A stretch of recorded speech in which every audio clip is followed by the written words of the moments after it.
Assalamualaikum warahmatullahi wabarakatuh. Selamat pagi anak-anakku semua kelas 8A dan 8B. Bagaimana kabarnya hari ini? Alhamdulillah, semoga kita semua selalu dalam lindungan Allah. Amin ya robbal alamin. Terima kasih. Langsung saja untuk pertemuan kita kali ini pada mata pelajaran Al-Quran Hadis. Kita akan melanjutkan materi pada hadis tentang toleransi. Ya, sebelumnya Bu Ainun ingatkan dulu untuk tugas pada minggu kemarin sudah dikerjakan semua. Untuk tugas membuat contoh bacaan qalqalah. Ya, minggu kemarin kita sudah membahas tentang qalqalah, yaitu pembagian qalqalah secara garis besar maupun pembagian qalqalah menurut ulama tajwid. Kemarin tugas kalian membuat contoh, ya, 3 contoh bacaan qalqalah menurut para ulama. Ada qalqalah paling besar, qalqalah besar, qalqalah kecil, dan qalqalah paling kecil atau paling ringan. Yang belum membuat, silahkan segera membuat contohnya biar nanti ketika ada penilaian kalian sudah siap dengan tugas-tugasnya. Sudah? Langsung saja kita mulai pada materi kita tentang hadis tentang toleransi. Sebelumnya marilah kita bersama-sama membaca basmalah terlebih dahulu. Bismillahirrahmanirrahim. Terima kasih, disiapkan bukunya, diperhatikan keterangannya. Pada hadis yang pertama berkaitan dengan toleransi, karena yang ayat Al-Quran berkaitan dengan toleransi kemarin sudah kita pelajari, yaitu surat apa yang berkaitan dengan toleransi?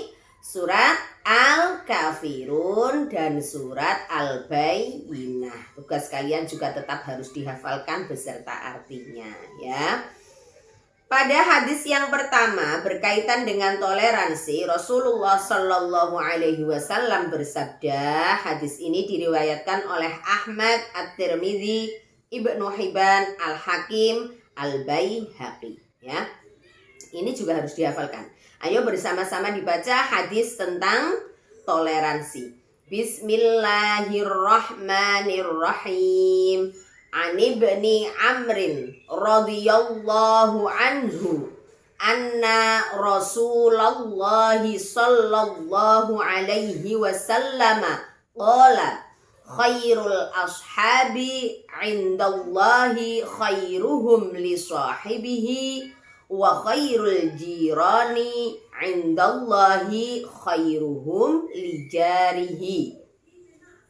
Hadis pertama dari Amr, ya, dari Ibnu Amr radhiyallahu an, Rasulullah sallallahu alaihi wasallam bersabda, sebaik-baik sahabat di sisi Allah adalah yang paling baik di antara mereka terhadap sesama saudaranya. Dan sebaik-baik tetangga di sisi Allah adalah yang paling baik di antara mereka terhadap tetangganya.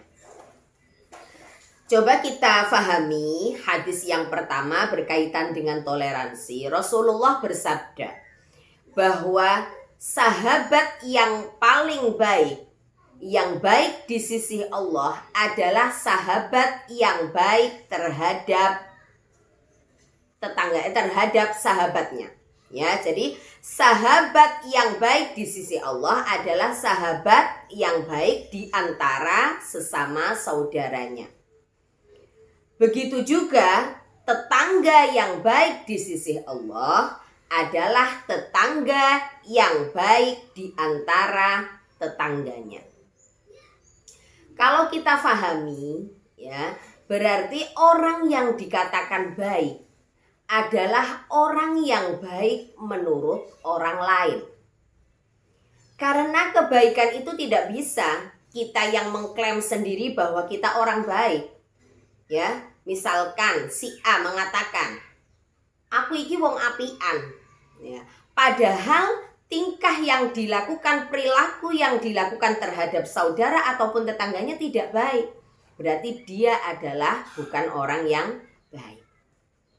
Dikatakan orang baik apabila dia baik terhadap teman, dia baik terhadap tetangga, dia baik terhadap sesama, maka barulah dia dikatakan sebagai orang yang baik. Sebagaimana kita tahu, seperti misalkan ada orang yang meninggal ya, biasanya kan sebelum pemberangkatan ke makbarah atau ke kubur, biasanya orang berkumpul. Ya, ada salah satu seorang tokoh masyarakat yang memberikan persaksian kepada tetangganya ataupun saudaranya bahwa si A adalah orang yang baik.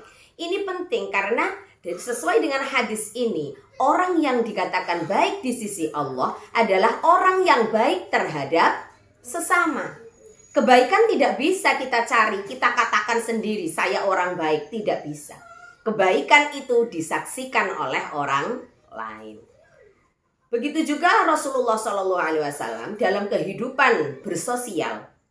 Dalam kehidupan bersosial, Rasulullah selalu memberikan contoh akhlak yang baik terhadap tetangganya, terhadap saudaranya, baik itu orang muslim maupun non-muslim. Rasulullah selalu berbuat baik.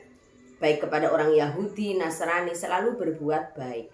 Ini sebagai contoh kepada kita sebagai umatnya bahwa siapapun itu harus kita perlakukan dengan baik, ya. Karena kalau orang ingin baik di sisi Allah adalah orang yang baik di antara orang lain. Itu hadis yang pertama. Di sini diceritakan juga pada masa Rasulullah ada seorang sahabat yang bernama Sahal. Ya, dia adalah sahabat yang baik, selalu meniru akhlak Rasulullah, sehingga ketika Sahal ini hidup, kebetulan di sebelahnya adalah tetangganya orang Yahudi yang rumahnya bagus, bertingkat. Ya, kemudian di sebelahnya ada rumah Sahal yang kecil. Ternyata di rumah Sahal ini, sahabat Sahal ini, ada tetesan air yang masuk ke dalam rumah Sahal dari rumah orang Yahudi ini. Setiap hari Sahal itu menyiapkan ember, ya, untuk biar air itu tidak sampai jatuh di tanah. Jadi setiap hari dan setiap malam hari baru airnya dibuang untuk menjaga apa? Agar tetangganya yang Yahudi itu tidak tahu. Akhirnya suatu ketika Sahal itu sakit. Ya, suatu ketika Sahal itu sakit, kemudian tetangganya orang Yahudi itu menjenguk ke rumahnya. Ketika masuk di rumahnya, orang Yahudi ini kaget melihat air yang ada di dalam ember, sehingga orang Yahudi bertanya, Sahal, ini air apa? Ini air dari rumah kamu, ya, yang setiap hari saya taruh di dalam ember. Sudah berapa tahun? Sudah bertahun-tahun, kata Sahal.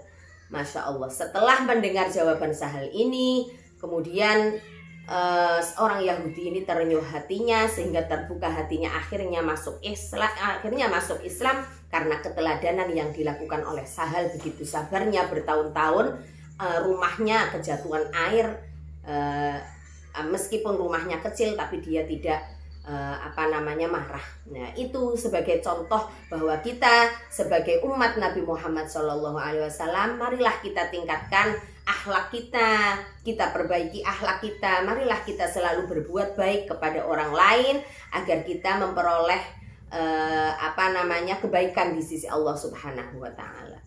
Kalian sebagai siswa ini harus dipraktekkan dalam kehidupan sehari-hari. Berbuat baiklah kepada teman kita, apalagi kalian tinggal di pesantren. Ketika temannya ada yang kekurangan, kalian pinjami atau kalian kasihkan. Ketika punya makanan, dimakan bersama. Ini sebagai bentuk kasih sayang, saling memiliki, toleransi, sehingga siapapun itu orang yang menanam kebaikan, maka dia akan memperoleh kebaikan juga. Ya, makanya di dalam hadis Rasulullah tadi, ketika kita ingin memperoleh derajat yang baik di sisi Allah, kita memperoleh kebaikan di sisi Allah, maka ayolah kita berbuat baik kepada orang lain. Jangan pilih-pilih. Kita tahu di Indonesia banyak sekali agama, ada 6 agama dengan berbagai kepercayaan yang berbeda-beda, tetapi dalam masalah toleransi, saling membantu, saling menyayangi, di dalam Islam itu harus dilakukan. Paham semua ya? Itulah bab kita hadis tentang toleransi. Silahkan dihafalkan ya, dan tugasnya seperti biasa kalian catat lagi di buku tulis beserta artinya dan dihafalkan. Jadi nanti kalian ketika mengerjakan soal mudah karena kalian sudah hafal. Bisa dipahami untuk pertemuan kali ini? Ya, itu saja, mudah-mudahan bermanfaat ya. Tetap semangat, jaga kesehatan. Marilah kita akhiri dengan bersama-sama membaca hamdalah. Alhamdulillahirabbil alamin. Wassalamualaikum warahmatullahi wabarakatuh.